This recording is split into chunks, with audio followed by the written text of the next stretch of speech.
Imagine a world where people are mostly concerned with each other's well-being, about working together to protect the environment and human rights, while enabling good food and water for ourselves and all other living beings. Our land and soil is a shared responsibility for all of us, and farming is central to so much of this.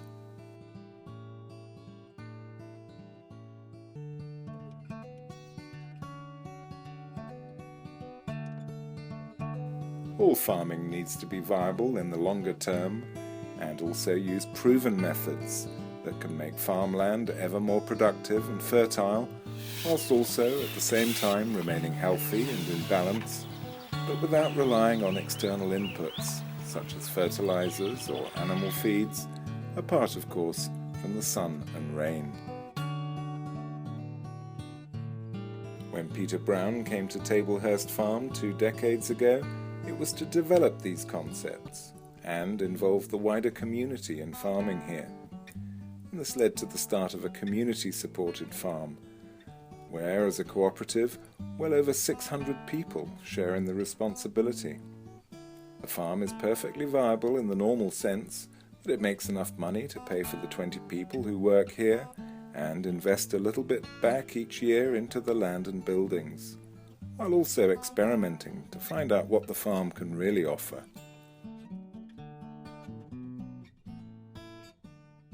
Come on in, have some breakfast. The silver rain, the golden sun, the fields where scarlet poppies run, and all the ripples in the wheat are in the bread that we do eat. And when we sit at every meal and say a grace, we always feel that we are eating rain and sun and fields where scarlet poppies run.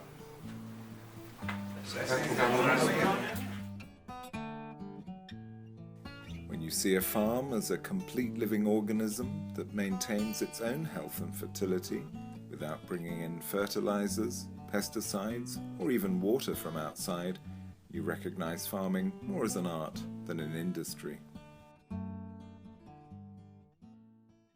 Here we have a dam which we built a few years after I came, so it's been here about 18 years.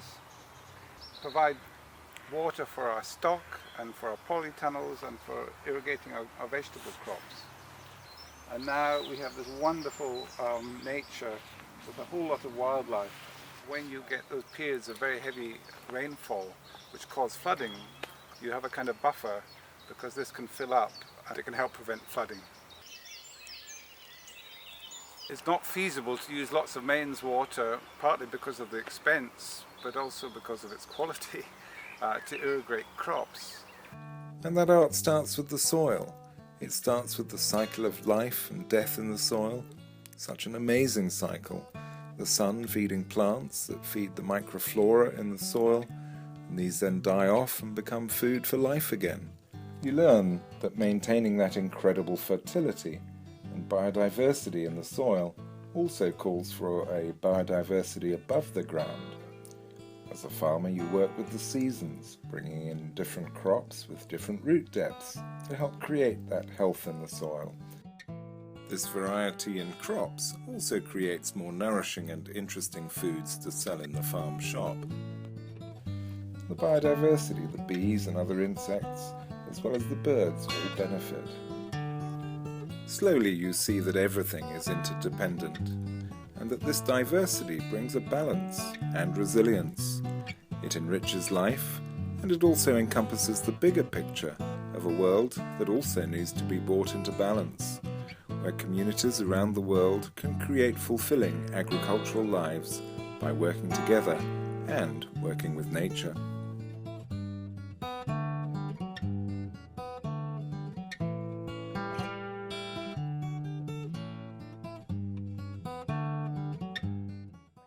We have raw manure as it's come out of the barns. So it's cow manure and straw. You can see it's actually pretty smelly. This is uncomposted. And if we were to spread this straight on the fields, a good part of it would just leach into the groundwater with the risk of it being lost. That's what's so important. On a biodynamic farm, you actually compost the material so that it's in this stable form, which is basically humus. And the nutrients don't leach out into the ground, because if you see a cowpat on a field, you'll see this dark, luxurious growth all around the cowpat, which indicates that the nutrients have dissolved into the soil water, and that actually all farmers, organic, non-organic, should be composting their manure.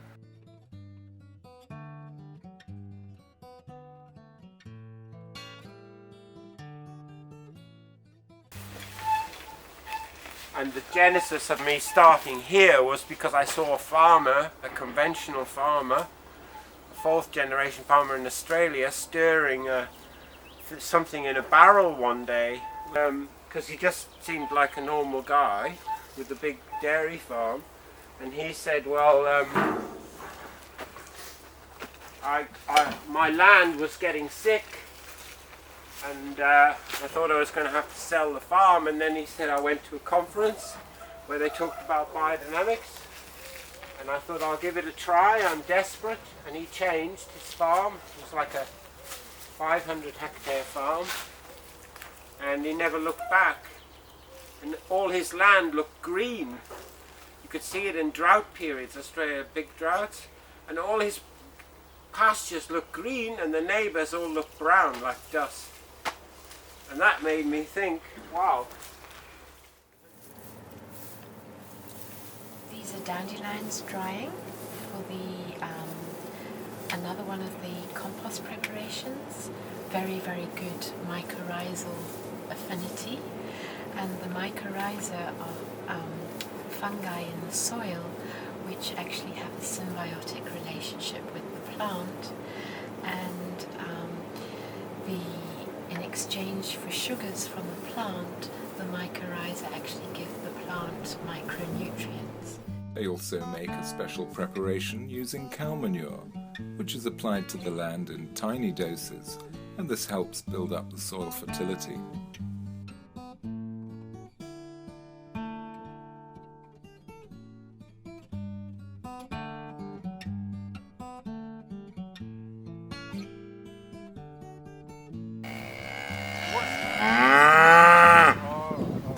There is the question about animals. Can you have a truly sustainable farm without them? Most biodynamic farms have cattle. Why? Because one of the best ways to bring fertility into a rotation is to have a mixed pasture with herbs, clover and grass as part of it. You can then mow it or mulch it, but grazing animals here adds so much more. Not only do they make it viable and cost-effective by providing milk and wool and their meat from this pasture, but they also add their manure. Cows bring a special health to a farm through their manure.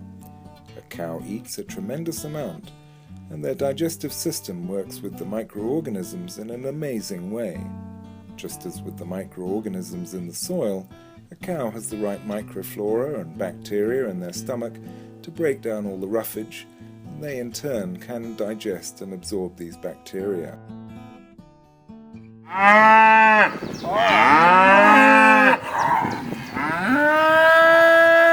That means they want us to move them, but they've actually got plenty of grass here. And if you look at this lady here, she's busy chewing her cud. And of course, chewing the cuds is to do with the fact that they're herbivores and they have the four stomachs, and that they're regurgitating the grass and re-chewing it.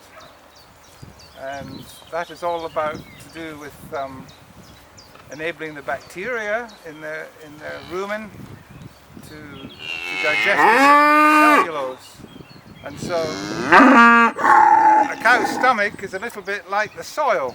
You have a whole microflora in there, a certain balance, which works on the food that they eat, and therefore it depends what you're feeding them, and that's why you would never change a cow's diet too suddenly, because the microflora have to adjust. And the cow's stomach is specifically designed to work with forage, not with grains. And so if a cow is fed too much grain, it can really upset the balance in the stomach, and you get something called acidosis. And a cow who will gorge herself on grain or on cow cake can literally die because it upsets the stomach to that degree. Well, a lot of our cattle we don't just keep for 8 or 9 years, but they can go easily to 15, and we've even had a couple going up to 20 years old. And as long as they're productive and they produce a calf a year, we're of course very, very happy to do that. Aren't we, Gil? Eh? The cows have their horns, and they're a bit playful, as this lady is, and so you have to respect them, but they're not aggressive. The only time the cows are really aggressive is if they're protecting their calf. We have very little problems by keeping the horns on the cows, especially when they're in their field. Of course, they've got lots of space, and in the winter when they come in the barns, we just give them a little more space than they would normally be kept in a conventional farm, where they're cramped quite close together. But they very rarely damage each other. And so we're not using any of those wormers or porons for the cattle specifically. We have away in the very past when I first came, but for many, many years we've never needed to worm the cattle. Animals have this very strong instinct, particularly if they're kept on pastures where they can use the senses and the sense of smell and so on, that they know exactly what is good for them and what isn't. And even a chicken, if you put all the ingredients out, they will take exactly what they need to balance their diet out of this amazing instinct. And therefore it's important to give the cows the possibilities to browse on hedges and so on. An animal's senses are fundamental to their health. Walking around a field, they can choose the right herbs to eat to keep them healthy and in balance. They can have the sun and rain on their backs, or find shade, and be part of a social group that they know. If an animal is kept in a barn or indoors for too long, they lose all this ability to choose the right plants, and in turn to stay healthy. With biodynamic agriculture, the aim is to keep breeding cows from the same herd generation after generation, so they become better adapted to the land they're on and its vegetation. Their manure actually becomes more suited to the soil and its needs. Over time, the microflora in the manure and the soil start working together even better. Different livestock on the farm are just like different tools for an artist, and as a conscious person, the farmer is actually creating a vision of what the farm can become. Cows help create lush pastures, sheep help graze the slopes, and pigs particularly love woodlands and orchards. Animals help create these different landscapes.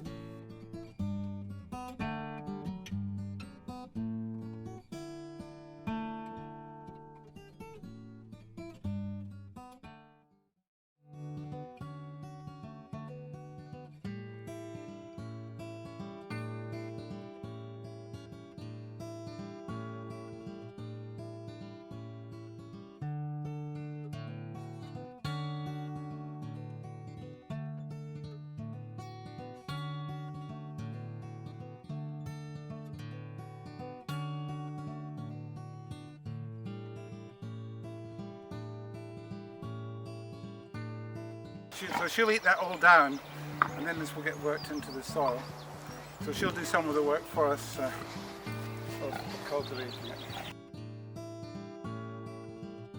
Starting pretty soon after they're born, almost every day I try to put in a shovelful of soil, and that's especially for the piglets because they nibble the soil straight away. They always do that, and it's very good for them because there's a lot of iron in there, and iron is what they need. Otherwise they go anemic.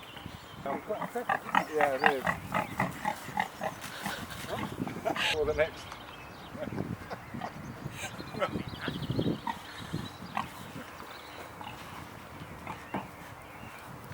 She's very protective. here we do our animal feeds, and right now Emil's got a mix going for the pigs. That's just made up from grains on the farm, from barley and oats and wheat, usually some beans, or I don't know if you're using peas or beans. And then we also have dried kelp, dried seaweed. And that very simple mix is what we feed to our pigs. But this is what we do all through the year, and what feeds our pigs.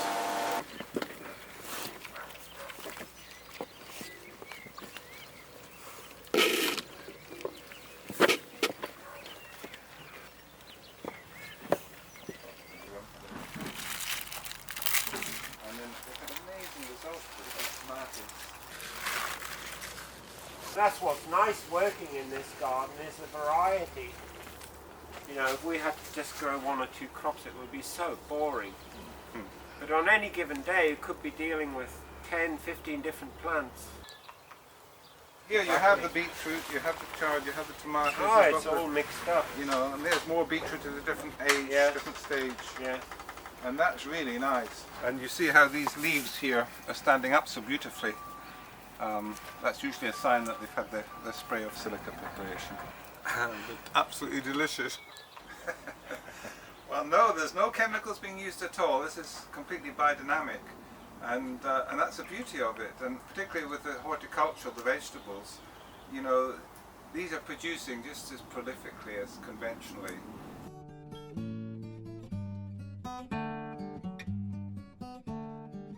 100% natural. We just butcher it from the animal straight onto the counter.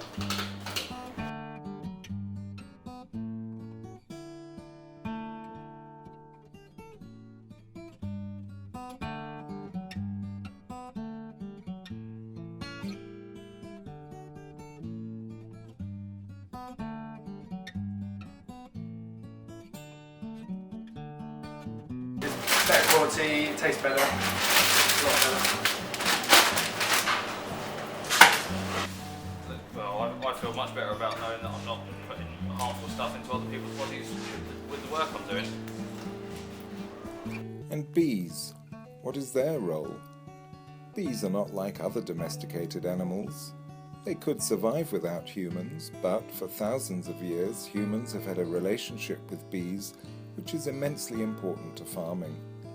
This again is because bees have evolved alongside plants and with the soils, and the bees play an important part in pollinating plants, and the honey they make to get themselves through the winter is very special. Each jar of honey comes from tens of thousands of plants that the bees have chosen to visit. You could try to chemically reduce honey to a sugar, but with a bit of thinking about all the flowers visited, you can see that it has different qualities and is perhaps best seen as a medicine, not a food. Ideally, a farmer should be as conscious of their bees as of their livestock or crops, as they are so important. And we need to create a landscape that bees need by giving them trees, shrubs, crops and flowers that supply them with the food they require throughout the year. And this is relatively simple at Tablehurst because there is great diversity here. The bees help us look at things slightly differently. People are now recognizing how bees are really struggling in the world. Bees help us realize we cannot have a healthy landscape without healthy bees. An unhealthy landscape is one of monocultures, with herbicides used extensively, and this is causing the suffering and problems. It is fascinating to hear a group of beekeepers telling stories about their bees, and these stories often make it very clear that a colony of bees is a being with its own consciousness, that beekeepers can relate to and actually communicate with. You sometimes hear that a colony dies when its beekeeper dies. And you see that all life has a certain consciousness, that there is a wisdom in the bees and in all other forms of life on the farm that we need to listen to. This helps us understand the wholeness of the farm, with humans, their love and goodwill, vital to sustaining this picture. And this is the holistic vision that Tablehurst so productively and beautifully demonstrates.